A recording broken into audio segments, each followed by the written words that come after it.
Assalamualaikum warahmatullahi wabarakatuh. Good morning student. Pada hari ini tanggal 21 November 2020 kalian akan saya berikan pelajaran tentang preposition. Preposition artinya kata depan. Apa kata depan itu? Perhatikan semuanya. Kali ini kita akan membahas bagian dari preposition yang lainnya, yaitu preposition of place and position. Preposition of place and position adalah sebuah preposisi atau kata depan yang digunakan atau memiliki fungsi untuk menunjukkan sebuah tempat atau posisi. Tempat dan posisi yang dimaksud ditujukan dengan kombinasi antara preposition dan antara kata benda atau noun, kata ganti atau pronoun, dan kata-kata lainnya yang membentuk suatu prepositional phrase. Mungkin beberapa dari kalian masih ada yang bingung nih, bagaimana cara menyatakan posisi atau tempat akan suatu hal. Nah, agar lebih jelas, yuk simak atau dengarkan contoh-contoh dari preposition of place and position di penjelasan berikut ini. Nah, perhatikan. Yang termasuk kata depan adalah in. In artinya di atau di dalam. Ini berarti di dalam, di atau pada. In berfungsi untuk menunjukkan posisi suatu hal yang ada dalam suatu tempat, lokasi, maupun suatu benda secara umum. Contoh kalimat, Nyoman is in his house. Nyoman is in his house. Nah, perhatikan nih, sekarang saya bahas nih. Di sini ada to be is ya, is, to be termasuk to be am, to be is, to be are. Nyoman is. Nyoman ini adalah subjek orang ketiga tunggal. Jadi to be-nya dengan is. Mengapa kita gunakan to be? Karena predikatnya terdiri dari keterangan tempat. Nyoman is in his house. Nyoman berada di dalam rumahnya. In berarti di dalam. The ice cream is in the refrigerator. Es krimnya berada di dalam kulkas. Nah, on, kata on artinya di atas. On artinya di atas. On berarti di. Bisa di atas, atau pada kata on berfungsi untuk menyatakan letak atau posisi suatu objek yang tidak bersifat umum, tapi agak spesifik. On juga bisa dipakai untuk menyatakan suatu hal yang berada di suatu tempat atau yang memiliki permukaan. Contoh, the apple is on the table. The apple is on the table. Apel berada di atas meja. On the table adalah keterangan tempat. Kenapa? Kata depan plus kata benda adalah keterangan tempat. Kata depan adalah on, kata benda adalah the table. I put a picture on the wall. I put a picture on the wall. Saya menaruh gambar di dinding, atau saya meletak gambar di dinding. Kemudian at. At berarti di atau pada. Kata at digunakan untuk menunjukkan posisi atau lokasi suatu hal secara spesifik. Contoh, Dian and Tony are waiting for me at the bus stop. Dian and Tony are waiting for me at the bus stop. Ini subjeknya dua orang nih, Dian dan Tony. Mengapa kita gunakan are? Karena jamak. Karena jamaknya adalah Dian dan Tony adalah subjek. Dia pakai jamak. To be dengan apa? Are. Dian and Tony are waiting for me at the bus stop. Dian dan Tony sedang menunjukkan di halte bus. We will make the homework at Budi house. We will make the homework at Budi house. Perhatikan, saya jelaskan nih. Di depan nama orang ada Budi, ada koma S. Di depan nama orang Budi itu ada koma S. Ini menyatakan milik. Will make. Kita akan mengerjakan PR di rumah Budi. Budi house di rumah Budi. Kemudian between. Number 4 between. Between di antara. Between berarti di antara. Preposisi ini digunakan untuk menyatakan suatu hal yang terletak atau posisinya berada di antara dua buah objek. Contoh, tuh perhatikan gambar tuh ya. Perhatikan gambar. Tuh ada 1, 2, 3, 4. Ada 4 car, ada 4 buah mobil. Oh, 4 people. Contoh, the cars. Nah, the cars nih. Nih, kalau dalam bahasa Inggris, kata benda yang lebih dari satu disebut jamak. Jadi jamaknya dengan nambahkan S. The car. Asal kata the car, tunggal.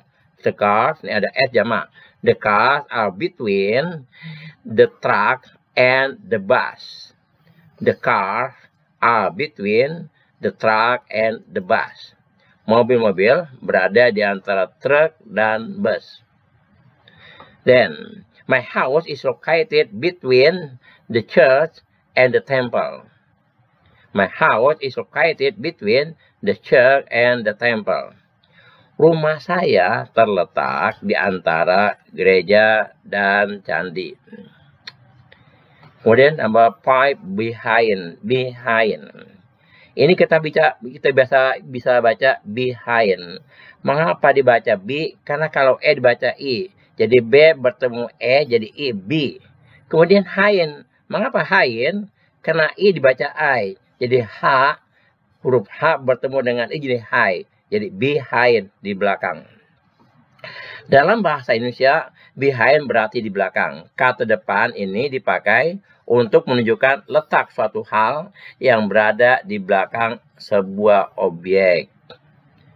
Perhatikan gambarnya itu. Itu ada gambar, lihat perhatikan. Contoh.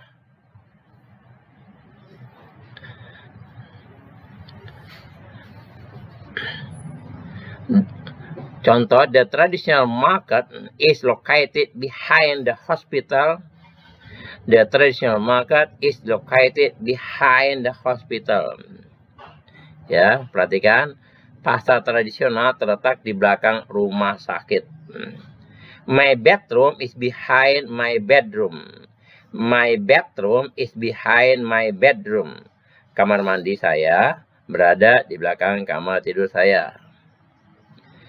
Kemudian in front of. In front of berarti di depan.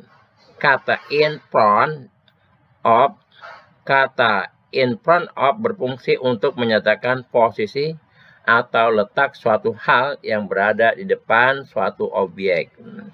Contoh, I put the knife in front of the pen. I put the knife in front of the pan. Saya menaruh pisau di depan panci. Saya menaruh pisau di depan panci. Sinta is sitting in front of me. Sinta is sitting in front of me. Sinta sedang duduk di depan saya. Kemudian kata under. Under artinya di bawah. Anda berarti di bawah. Preposisi ini berfungsi untuk menunjukkan letak suatu hal yang berada di bawah suatu objek. Nah, perhatikan tuh. Ada sebuah gambar binatang yang di kolong meja. Contoh, my dog is sleeping under the table. My dog is sleeping under the table. Anjing saya sedang tidur di bawah meja. Atau kata orang Betawi di kolong meja ya. Kata orang Betawi di kolong meja. I put my shoes under the bed. I put my shoes under the bed. Saya meletakkan sepatu-sepatu saya di bawah tempat tidur. Kemudian beside. Beside ini di samping. Kata beside berarti di samping atau di sebelah. Preposisi ini berfungsi untuk menunjukkan letak suatu hal yang berada di sebelah. Contoh, the bakery is beside the barber shop. The bakery is beside the barber shop. Nah, ini perhatikan nih cara baca beside. Tadi saya bilang beside, B bertemu E jadi B, S bertemu I jadi I, beside. Jadi beside. The bakery is beside the barber shop. Toko roti berada di sebelah tempat potong rambut. Mary is standing beside Donnie. Mary is standing beside Donnie. Mary sedang berdiri di samping Donnie. Kemudian number 9, across. Across berarti di seberang. Kata depan ini digunakan untuk menunjukkan letak suatu hal yang berada di seberang atau suatu objek. Perhatikan gambar. The post office is across the police station. The post office is across the police station. Kantor pos berada di seberang kantor polisi. The park is across the river. The park is across the river. Taman berada di seberang sungai. Kemudian number 10, in the middle. In the middle artinya di tengah-tengah. In the middle berarti tengah-tengah. Fungsinya adalah untuk menentukan letak atau posisi suatu hal yang berada di tengah-tengah. Tidak spesifik. Harus di antara dua objek. Perhatikan.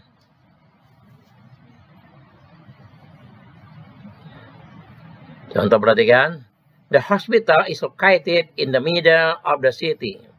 The hospital is located in the middle of the city. Rumah sakit terletak di tengah-tengah kota. Kemudian Apple Tower is located in the middle of Paris. Apple berada di tengah-tengah Paris. Sekian penjelasan tentang preposition of place and position yang bisa kalian pakai. Setiap preposisi memiliki fungsi dan penggunaan yang berbeda. Semoga penjelasan tentang preposisi ini tadi bisa membantu kalian. Ya guys, jika kita ingin menyatakan tempat atau lokasi suatu hal. Ngomong-ngomong tentang lokasi ini, English Skype Bali berlokasi di Jalan Gunung Seputan. Perhatikan, itu hanya kecil tambahan doang. Perhatikan semuanya. Ini catatan terakhir pada hari ini. Tolong dicatat. Nanti pada pertemuan tatap muka, saya akan meriksa buku kalian, catatan kalian one by one. Nah, yang terakhir, kemudian pada tanggal 28 kalau tidak salah ya. Ini kan 21. Tanggal 28 kalau nggak salah, hari Sabtu nih kalau nggak salah, Sabtu nanti kalian adalah mengerjakan ulangan terakhir mengenai preposition. Perhatikan semuanya, tolong dipelajari. Wassalamualaikum warahmatullahi wabarakatuh. See you next day. Wassalamualaikum warahmatullahi wabarakatuh.